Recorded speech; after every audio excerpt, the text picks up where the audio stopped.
والصلاة والسلام على أشرف الأنبياء والمرسلين أما بعد فأعوذ بالله السميع العليم من الشيطان الرجيم من همزه ونفخه ونفسه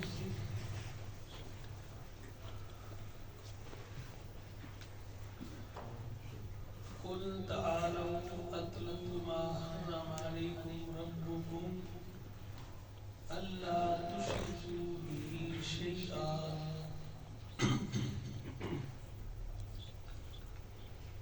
اللہ عز و جل نے رسول اللہ صلی اللہ علیہ وسلم کو آپ سے پہلے تمام انبیاء اور رسولوں کو بھی اپنی توحید کی دعوت دے کر بھیجا۔ اس آیت مبارکہ میں بھی آپ کو حکم دیا گیا کہ آپ ان پر تلاوت کر دیں، ان کو رب کا پیغام پہنچا دیں کہ تمہارے رب نے جو چیزیں تم پر حرام کی ہیں، جن کی کوئی گنجائش ہی نہیں، ان میں سے پہلے نمبر پر یہ ہے کہ تم نے رب کے ساتھ کسی کو شریک نہیں کرنا۔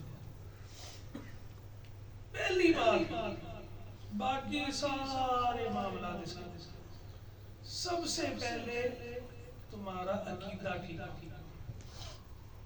رب کے ساتھ کسی کو شریک نہیں ٹھہرانا، اور یہ اللہ کا حق ہے بندوں کے اوپر۔ معاذ بن جبل رضی اللہ تعالیٰ عنہ رسول اللہ صلی اللہ علیہ وسلم کے ساتھ سوار تھے گدھے کے، آپ کے پیچھے بیٹھے ہوئے تھے۔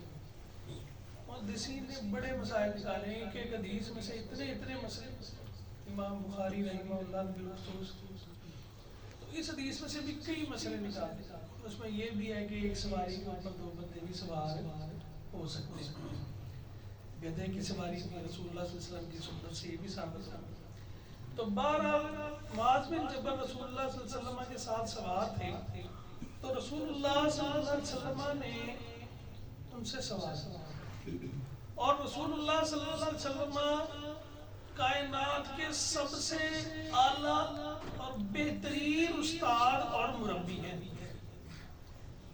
جن کو سب سے بہتر انداز آتا ہے سکھانے کا اور پڑھانے کا۔ اور ضمن اس میں یہ بات بھی ذہن میں رکھیں کہ رسول اللہ صلی اللہ علیہ وسلم کے جو شاگرد ہیں وہ بھی دنیا کی سب سے اعلیٰ استاد، کیونکہ رسول اللہ صلی اللہ علیہ وسلم کی شاگردی کے لیے اور ساتھ کے لیے ان کو چننے والی ذات بھی اللہ تعالیٰ۔ اور یہ جو صحابہ کے اوپر اعتراض کیے جاتے ہیں، ضمن یہ بات آ رہی ہے، تو وہ صحابہ کے اوپر اعتراض نہیں ہے، وہ رسول اللہ صلی اللہ علیہ وسلم کی تربیت پہ اعتراض ہے۔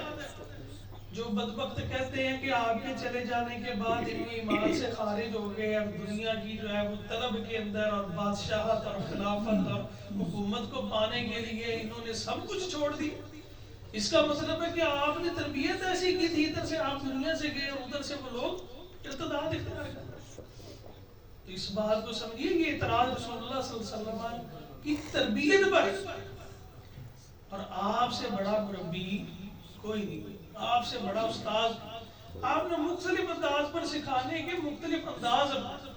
تو معاذ بن جبل صاحب نے پوچھا کہ معاذ اتدری ما حق اللہ علی العباد وما حق العباد علی اللہ، کیا تجھے پتا ہے کہ اللہ کا بندوں پر کیا حق ہے اور بندوں کے رب پر کیا ہے؟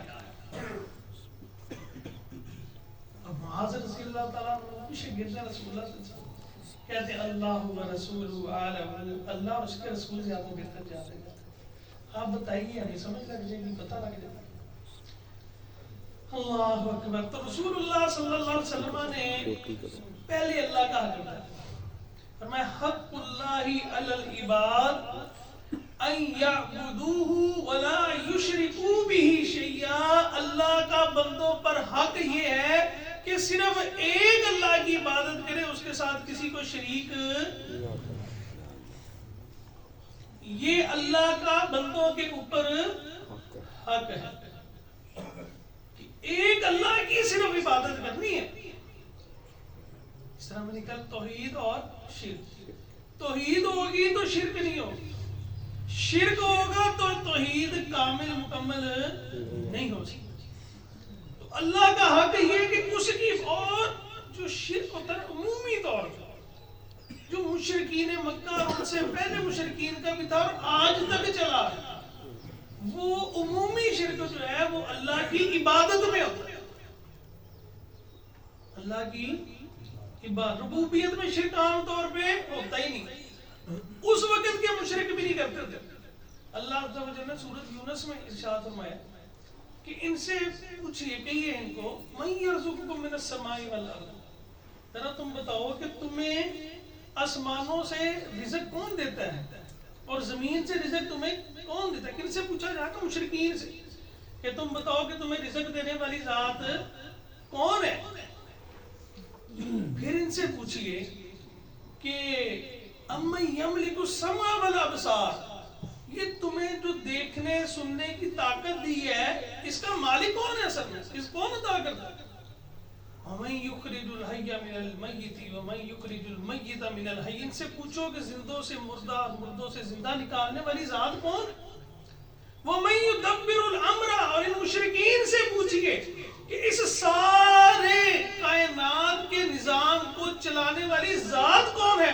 اللہ کا قرآن کہتا ہے فَسَيَقُولُونَ اللَّهُ، یہ مشرک بھی اس بات کو مانتے ہیں کہ یہ سارے کام کرنے والی ذات اللہ۔ افلا تتقون، اللہ پوچھتے پھر تم ڈرتے نہیں ہو؟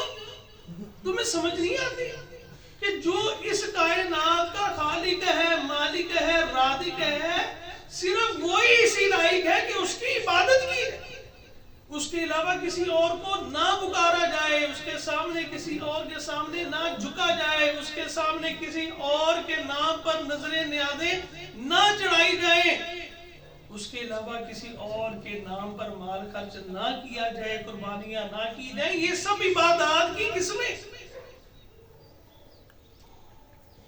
تو اللہ کا حق یہ ہے کہ صرف ایک اللہ کی عبادت کی جائے، اس کی عبادت میں کسی کو شریک نہ کیا۔ اور جب بندے یہ حق ادا کرنا شروع کریں گے تو پھر حق العبادی علی اللہ، پھر بندوں کا رب پر یہ حق بن جائے گا کیا کہ رب جس نے اس کے ساتھ شرک نہیں کیا اس کو آگ میں داخل نہیں کرے گا، رب اس کو جہنم میں داخل نہیں کرے گا۔ یہ بندے کا رب پر حق ہے، اور اللہ سے بڑھ کر قدردان کوئی نہیں۔ جو بندہ رب کا حق ادا کرتا ہے پھر رب بھی اس کا حق ادا کرے گا، اس کو جہنم میں داخل نہیں کرے گا۔ اللہ عز و جل ہم سب کو اپنے عقیدوں کی اصلاح کی توفیق عطا فرمائے، توحید پر کاربن عطا فرمائے، اور شرک کی ہر طرح کی قسموں سے محفوظ فرمائے۔ وآخر دعوانا الحمدللہ۔